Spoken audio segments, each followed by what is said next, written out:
Hello friends, welcome to Arul tailor. பாருங்கள், இன்றைக்கி கழுத்து பீஸ் எப்படி வைக்கிறதுன்னு பார்க்கலாங்க. அதுக்கு வந்து கிராஸ் பீஸ் கட் பண்ணியிருக்கேன். கழுத்து எப்பவுமே வளைவு நம்ம திருப்புறதுக்கெல்லாம் கிராஸ் பீஸ் கட் பண்ணிங்கன்னா தான் கரெக்டாக இருக்கும். ஒரு இன்ச்சு 3/4 இன்ச்சு கட் பண்ணோட கரெக்டாக இருக்கும். கொஞ்சம் புதுசாக கற்றுக்கிறவங்க 1 இன்ச்சு கட் பண்ணிக்கோங்க. அது அப்படியே மேல் பக்கம் வச்சு ஒரு குதிரை அளவு அப்படி லைனாக தையல் ஓட்டணும். லைனிங் இந்த கீழ் கிளாத்தையும் இழுக்கக்கூடாது, மேல் கழுத்து பீஸு இழுக்கக்கூடாது. கழுத்து பீஸ் இழுத்தோம்னா கிராஸ்னால நீண்டிட்டு வருங்க. அப்புறம் திருப்பி தைக்கும் போது ப்ளவுஸ் வந்து சுருக்கடிக்கும். அதனால் அப்படியே வர லெவலில் மெதுவாக ரவுண்ட் பண்ணி தைச்சிக்கிட்டே வரணும். பாருங்கள், அப்படி கொஞ்சம் கொஞ்சமாக தைச்சு கரெக்ட் பண்ணி தைச்சிட்டிங்கன்னா துணி வந்து சுருக்கடிக்காமல் இருக்கும். இல்லைன்னா பேக் நெக்கு அப்படியே சுருண்டுட்டு வரும். அப்புறம் அந்த வளைவுகளில் கொஞ்சம் கொஞ்சம் கொஞ்சம் கொஞ்சம் துணி வந்து கட் பண்ணிக்கணும் கிராஸ்.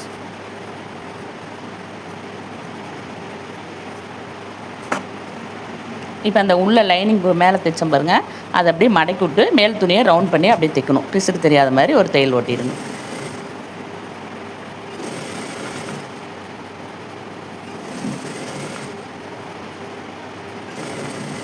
ப்ளவுஸ்க்கு வந்து கழுத்து தான் அமைப்பாக வரணுங்க. ஃப்ரண்ட் கழுத்தும் சரி, பேக் சைடும் சரி, துணி சுருக்கம் இல்லாமல் நீட்டாக வரும். இந்த மெத்தட் நீங்கள் ஸ்டிச் பண்ணிங்கன்னா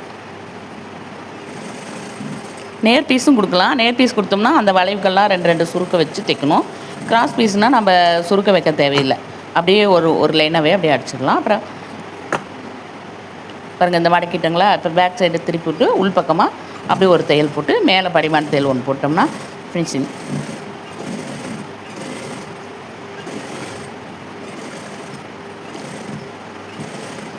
டெய்லரிங் சம்மந்தப்பட்ட வீடியோலாம் நிறைய போட்டிருக்கேங்க. சேனல் சப்ஸ்கிரைப் பண்ணலைன்னா சப்ஸ்கிரைப் பண்ணிட்டு பாருங்கள். புதுசாக தையல் கற்றுக்கிறவங்களுக்கு இந்த வீடியோலாம் பார்த்தாவே நீட்டாக ப்ளவுஸ் தைச்சு கற்றுக்கலாம். ப்ளவுஸ் தைக்கிறது ரொம்ப ஈஸியான மெத்தட் தாங்க. சில பேர் வந்து அது கஷ்டம்னே பயந்துட்டுருப்பாங்க.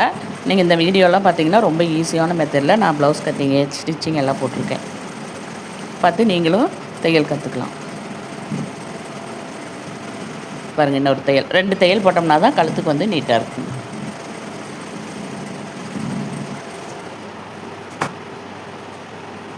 பாருங்கள், கொஞ்சம் கூட சுருக்கம் இல்லாமல் நீட்டாக வரும். இந்த மெத்தட் வந்து கழுத்து பீஸ் வச்சு தைச்சு பாருங்கள். ஓகே, பாய்.